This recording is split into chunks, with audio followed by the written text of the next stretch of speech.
It's at this point of the show we need something really cheap. Something that will cause us three to stand around talking and showing you old clips that you've already seen before.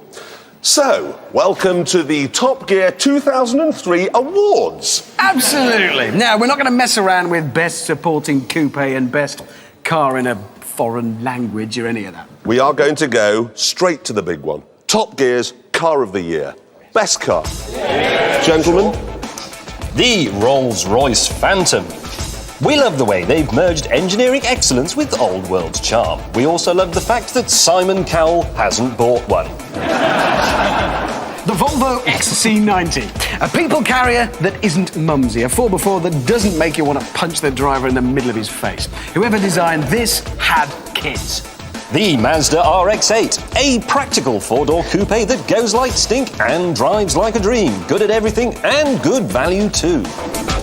And the winner is... obvious, actually. James, you want to play us into this one? Okay. The European car of the jury. The European car of the year jury say it's the Fiat Panda, but frankly, we'd rather drive home in ours. It's big. It's British. It's also German. Wasn't that clever, you see? It is, of course, the Rolls-Royce, everybody!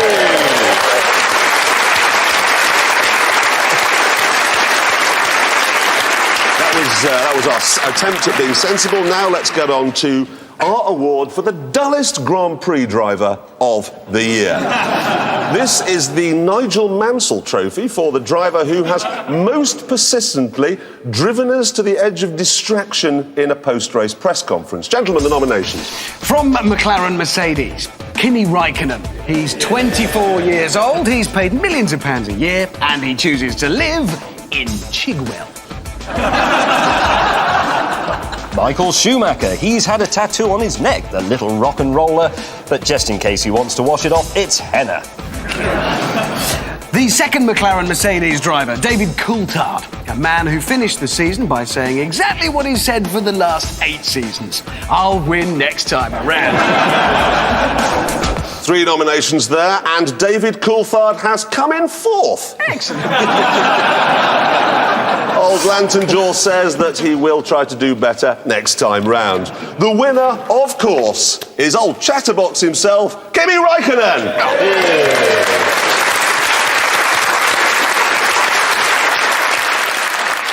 Now, on to our ugliest car of the year. The Daewoo Takuma, spreading abject misery into the lives of oncoming motorists. The Hyundai Matrix. It looks like it was in an accident before it left the factory.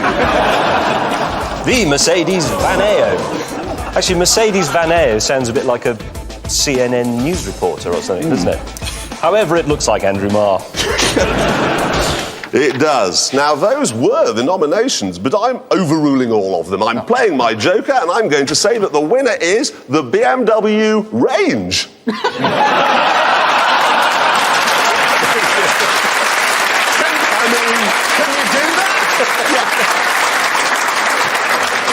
If I had to pick just one, and it's very difficult, I'd probably go for the X3, which is the new small version of the X5, except, of course, it's exactly the same size as the X5. They call it an off-roader, but as you can see from the shot there, it's very carefully sticking to the road where it belongs. And just look at it.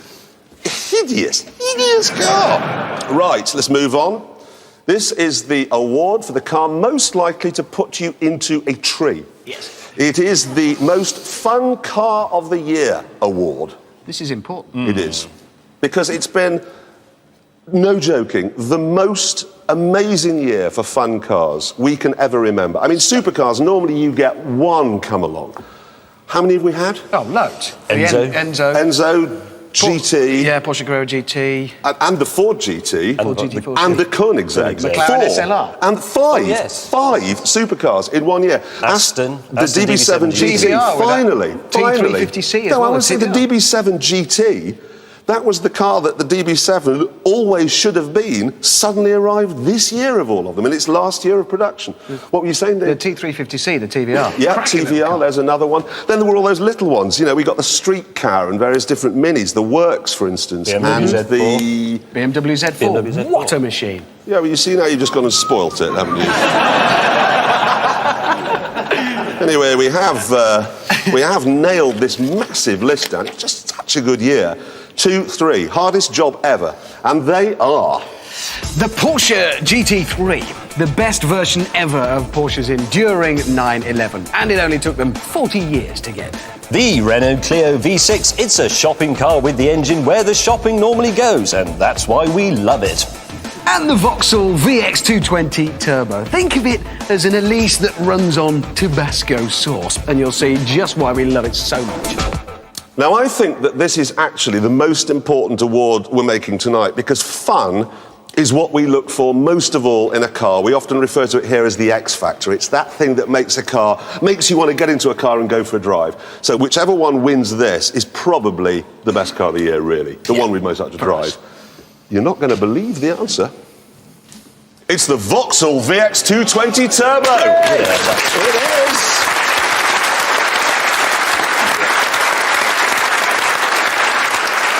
This is a car that can pummel just about anything in a straight line and then kick them up the pipe through the corners, all for £25,000. I know, it's fantastic. Just Yeah. love it. I want to just do this award, if I may. It's the Enemy of the State Award, the person who's done the most to harm the cause of the petrol head these last 12 months. Gentlemen, the nominations. The Chief Constable of North Wales, Richard Brunstrom, for his resolutely unpopular anti-motorist stance. There are no more nominations. So, the winner is the Chief Constable of North Wales. This is the man who described speeding motorists as criminals. And then regretted it shortly afterwards when one national newspaper allegedly caught his daughter speeding. Actually, this is also the man who said there is no more excuse for drifting over the speed limit than there is for drifting a knife into someone. which really isn't true, is it? It's interesting to note that in April of this year, as his war on the motorists carried on, his force posted the lowest clear-up rate for burglaries ever on record. And now to our final award of the evening, our surprise of the year. Gentlemen, your nominations, please. Well, first of all, we have the Mazda RX-8. I think the biggest surprise is that it didn't win our overall Car of the Year title, so maybe it will get a consolation here. And the Vauxhall Signum. In particular, we were surprised that anyone could be catathonically stupid enough to make a people carrier that can actually carry fewer people than the saloon on which it's based. And our surprise of the year is...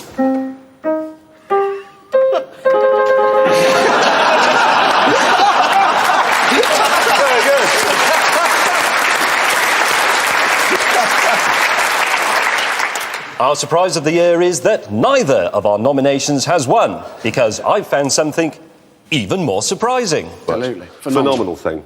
Now, we do have one more award to hand out. It is the award for the fastest celebrity round our track award. They've been a mixed bunch this year, really. Rory Bremner!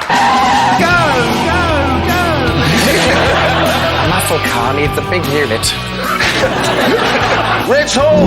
The king of third gear. I was slowed down by the child safety law. Stephen Fry! Look at him, doesn't he look a dick? Really? Oops. Oh. I'd like you to put something like slightly moist. Or... Martin Kemp!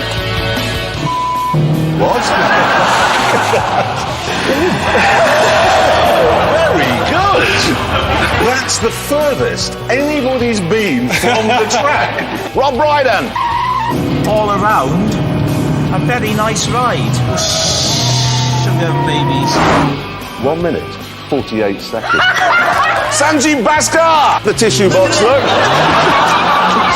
Really wish my mum hadn't taught me to drive. Oh, yes! It was wet out there. Yeah. There was an albatross that flew in front of the window. Johnny Vegas! For you, Jeremy! Give me a duff car! He had beat Harry Enfield and Richard Whiteley, and they both got driving licenses. Simon Cowell! Dan, I really was looking forward to taking you apart. I wasn't even trying. Okay,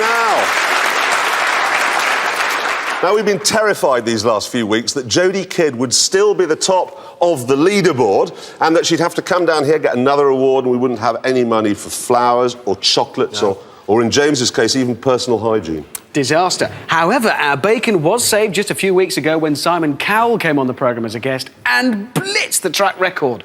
1 minute 47.1. That's absolutely fabulous. The great thing is that we said to him, do you want to go out with a Stig in a Noble? And we thought, be great. We'll frighten the living daylights out of him. And this is what happened.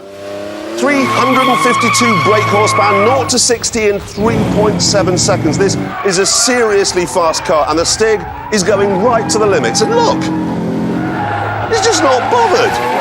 It's right through Chicago, right to the edge. Okay, so we thought, right, we'll give him the hammerhead. We'll get a really good run up here. Up to about 125. Last corner.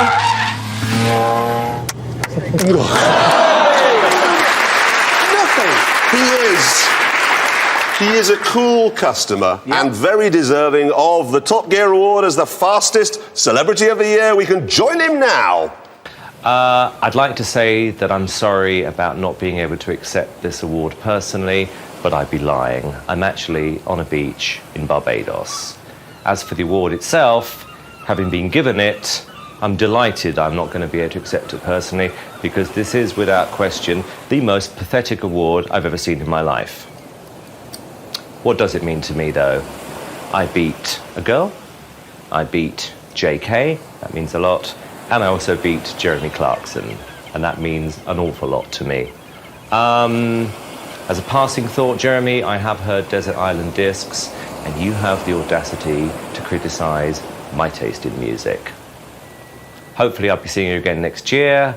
I'd like to do it again next year. It's been a lot of fun. Happy Christmas, Happy New Year. Goodbye. Now, if he'd been nice, we'd have wrapped the show up here and now, okay? But he wasn't. So, who'd like to see what happened when we put him in the driver's seat of the Noble? Oh, yes. Yes? Play the tape. Right, here we go. This is the follow-through. Cowell driving, as you can see. Coming up to the fastest corner on the track, 115 miles an hour, and... Oh, dearie me!